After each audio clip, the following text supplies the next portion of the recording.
Welcome. आप सभी को सिविल सपोर्ट में स्वागत है। आज हम लोग जानेंगे मैकेनिकल प्रॉपर्टी जो स्ट्रेंथ ऑफ मटेरियल में बहुत डिपेंड करता है। सिविल इंजीनियरिंग और मैकेनिकल इंजीनियरिंग के लिए वेरी वेरी इंपॉर्टेंट है और यह हम लोग का एवरीडे का लाइफ है। ठीक है। स्ट्रेंथ स्ट्रेंथ क्या होता है बेसिकली सबको पता है। क्या स्ट्रेंथ किसी चीज में लगा रहे हैं हम, ठीक है, यहाँ पर भी धक्का दे रहे हैं, ये स्ट्रेंथ। ठीक है। It is the ability of a material to resist or load or external applied force। किसी पर कुछ चीज पर, लेकिन हम लोग इंजीनियर है, एक इंजीनियर की तरफ बिहेवियर करके टेक्निकली उसको इलोबरेट करना है। ऐसे नहीं बोलना है कि क्या है नहीं है। ठीक है, देसी लैंग्वेज जैसा। तो वो अप्लाइड फोर्स है, किसी पे लगा सकते हैं। एक्सटर्नल फोर्स है, अप्लाइड फोर्स है। ठीक है, एक्सटर्नल बाहर से जो लगा रहे हैं हम। ठीक है, वो स्ट्रेंथ है। टेंसाइल स्ट्रेंथ, टेंसाइल स्ट्रेंथ क्या होता है basically metals ability the pulling force. Pulling force मतलब क्या होता है कि कोई स्ट्रक्चर है, दोनों तरफ हम लोग क्या करेंगे, इसको पुल करेंगे। ठीक है, पुल करेंगे, टेंसाइल स्ट्रेंथ हो गया। दोनों तरफ से हम लोग इसको खींचेंगे। ठीक है, ये टेंसाइल फोर्स हो गया। Compressive strength, metals ability to resist to crushing force. क्या होता है कॉम्प्रेसिव स्ट्रेंथ, जब किसी को कर रहे हैं हम लोग, इसको दबा रहे हैं, इसको क्या करता है, रेजिस्ट करता है क्रशिंग को, उसे ही कॉम्प्रेसिंग फोर्स कहते हैं। Shears ability of a material resist to shear load. Shear strength क्या होता है, शियर स्ट्रेंथ देखिए बेसिकली ये कोई दोनों स्ट्रक्चर है, आपस में ऐसे टच है। ठीक है, ये करता है दोनों साइड क्या कर रहे हैं, शियर घर्षण हो रहा है। घर्षण जब जनरेट हो रहा है तो उसी को बोला जाता है शियर फोर्स। ठीक है। Torsional strength, ability of twisting force. क्या होता है ट्विस्टिंग, जो टॉर्शनल होता है उस शेप देखना क्या होता है, वो क्या होता है किसी स्ट्रक्चर, ये टॉर्शनल है, ट्विस्टिंग करके ऐसे करके लगता है।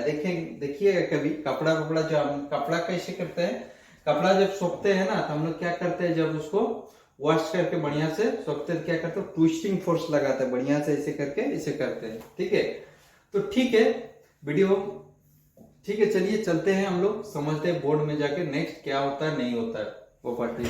ठीक है, चलिए चलते हैं। तो चलिए हम लोग समझ लिए बोर्ड में, फिर हम लोग देखते हैं क्या हार्डनेस। हार्डनेस के बारे में तो हम लोग ऑलरेडी समझ लिए हार्डनेस क्या होता है। ठीक है, तो बेसिकली देखिए हम लोग हार्डनेस, ये देखिए ये जो हर दिन का है हम लोग का लाइफ का है। ठीक है, जो चल रहा है, जो लाइफ में हो रहा है हर दिन हम लोग फील कर रहे हैं।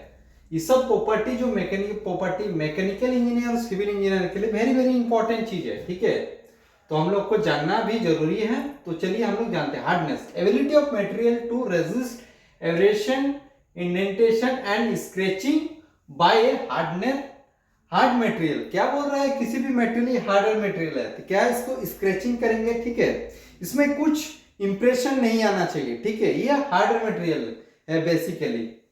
Diamond is the hardest material.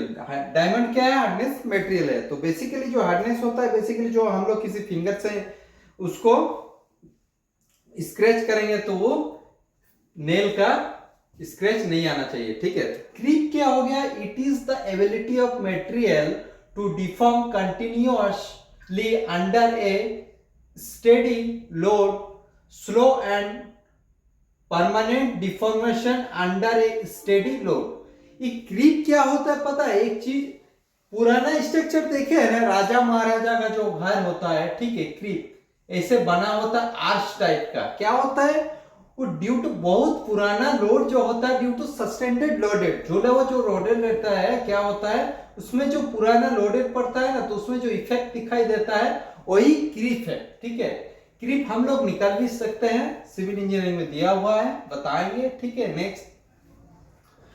Next topic में उसके लिए भी डिस्कस करेंगे। तो क्रीप वही है जो पुराना लोडेड है, कंटिन्यूअस अपना जो उसका जो लोड सह नहीं पाता है, धीरे धीरे क्या होता है सस्टेंडेड झूला हुआ, मतलब नीचे की तरफ और आता है, वही क्रीप है। उसको हम लोग काउंट कर सकते हैं कितना दिन है।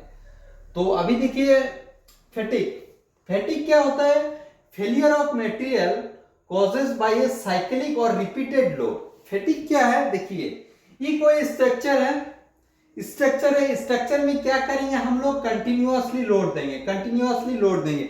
अगर एक चीज के ऊपर कंटिन्यूअसली लोड दे रहे हैं, ठीक है, तो क्या हो रहा है, वो साइक्लिक लोड दे रहे हैं, तो उसमें क्या होता है, repeated loading, failure of causes bye fading. तो क्या होता है, साइक्लिक लोडिंग जब बढ़ रहा है तो उसमें जो फेलियर होता है तो उसी को बोला जाता है फैटिग, ठीक है। जो कंटिन्यूअस लोड देते हैं उसी को बोला जाता है फैटिग। रेजिलियंस ये क्या है, it is the property of a material to absorb energy and to resist shock and impact load. ये रेजिलियंस क्या है, बहुत ही इजी तरीका है, जो हम लोग जो कुछ भी काम करके रात में रिलैक्स करते हैं, जो हम लोग का बेड का गद्दा मान लीजिए, ठीक है, रेजिलियंस, जो सोते हैं वो वापस रिगेन कर लेता है चीज, जैसे स्प्रिंग हो गया, जो हम लोग ही करेंगे उसको फिर वापस एगो सडन ही तक ही, देखिए हर एक चीज का एगो ये सडन रहता है, ठीक है, जो उतना तक ही हम लोग हाथ पार्क नहीं कर सकते हैं। हर एक चीज का देखिए फैक्टर ऑफ सेफ्टी होता है, बोर्ड के ऊपर भी सेफ्टी है, फैक्टर ऑफ सेफ्टी, इतना ही लोड दे सकते हैं हम लोग, ठीक है, इससे ज्यादा दे देंगे तो बोर्ड क्रैक हो जाएगा, ठीक है। तो इसीलिए क्या होता है, इंपैक्ट लोड जब पड़ता है तो क्या करता है, वो रेजिलियंस से क्या शॉक को एब्जॉर्ब करता है, एब्जॉर्ब करके क्या करता है, रिलीज कर देता है, फिर आपस स्टिफनेस ये क्या है, it is the ability of a material to resist deformation is response to an applied load. किसी हम लोग क्या करेंगे, स्टिफनेस, ठीक है, ability of material resist deformation. Deformation मतलब पता ही है, कुछ चीज है इसको जब करेंगे, जब तोड़ेंगे तो वो क्या होता है, तोड़ने को डिफॉर्मेशन कहता है, तो मटेरियल रेजिस्ट करता है, वो तोड़ने वाला को रेजिस्ट करता है, वो स्टिफनेस कहलाता है। तो उसको जो अपोज करता है उसी को रेजिस्टेंट टफनेस। टफनेस एक बहुत ही बढ़िया बात है, ठीक, it is the ability of a material to absorb energy before failure, ठीक है, बिफोर फ्रैक्चर। देखिए टफनेस क्या है, toughness ability of material absorb energy कर रहा है, एनर्जी करने के बाद जो फेलियर करता है, जो जितना लेना है उसी को टफनेस बोला जाता है, ठीक है।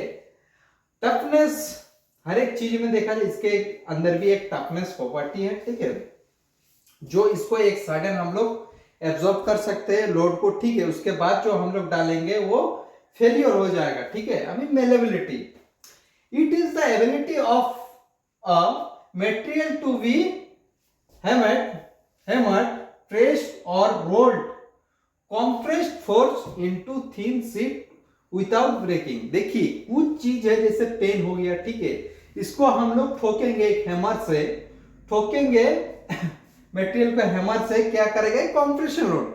बेसिकली मेलेबिलिटी जो है वो कंप्रेशन लोड के लिए जाना जाता है, ठीक है। वो कंप्रेशन लोड क्या होता है, it is the ability of material, hammer से क्या करेंगे, इसको प्रेस करेंगे, ठीक है। जब प्रेस करेंगे तो इसका शेप कैसा होगा, कंप्रेशन लोड में बोथ साइड प्रेस होगा, तो इसका लोड बेसिकली क्या होगा, ये थिन इनटू शीट में, तो शीट में कन्वर्ट हो जाएगा, जो एक पतला प्लेट जैसा, धातु का प्लेट जैसा बन जाएगा, ठीक है, एक चादर जैसा, उसी को बोला जाता है कंप्रेसिव मेलेबिलिटी, ठीक है।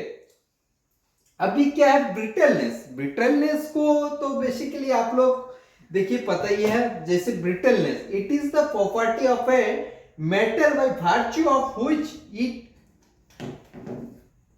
It breaks without any applicable deformation tensile load. Basically brittleness, brittleness किसमें प्रॉपर्टी, देखिए ब्रिटलनेस हर चीज में, देखिए कांच का, जैसे कांच, ये टेंसाइल फोर्स है, क्या, tensile force, both side pulling the force, ठीक है, नॉट पुशिंग, दोनों साइड हम लोग क्या करेंगे, पुल करेंगे, ठीक है, पुल करेंगे तो ब्रिटलनेस, जैसे कांच का टुकड़ा, ठीक है, कांच को हम लोग एक एग्जांपल दे सकते हैं ब्रिटलनेस का, क्योंकि हम लोग कांच को कभी भी उसका डिफॉर्मेशन चेंज नहीं कर सकते हैं, ठीक है, वो खिंचाएगा ही नहीं, ठीक है। तो अभी चलिए, वीडियो अच्छा लगा तो लाइक कीजिए और ज्यादा से ज्यादा शेयर कीजिए और सब्सक्राइब कीजिए, ठीक है। इसीलिए देखिए अगर आपका कुछ डाउट है तो कमेंट में बताइए, ठीक है, मैं सॉल्व करूंगा और नेक्स्ट टॉपिक भी लाऊंगा, ठीक है, कमेंट में थोड़ा रिप्लाई कीजिए, ठीक है, थैंक यू।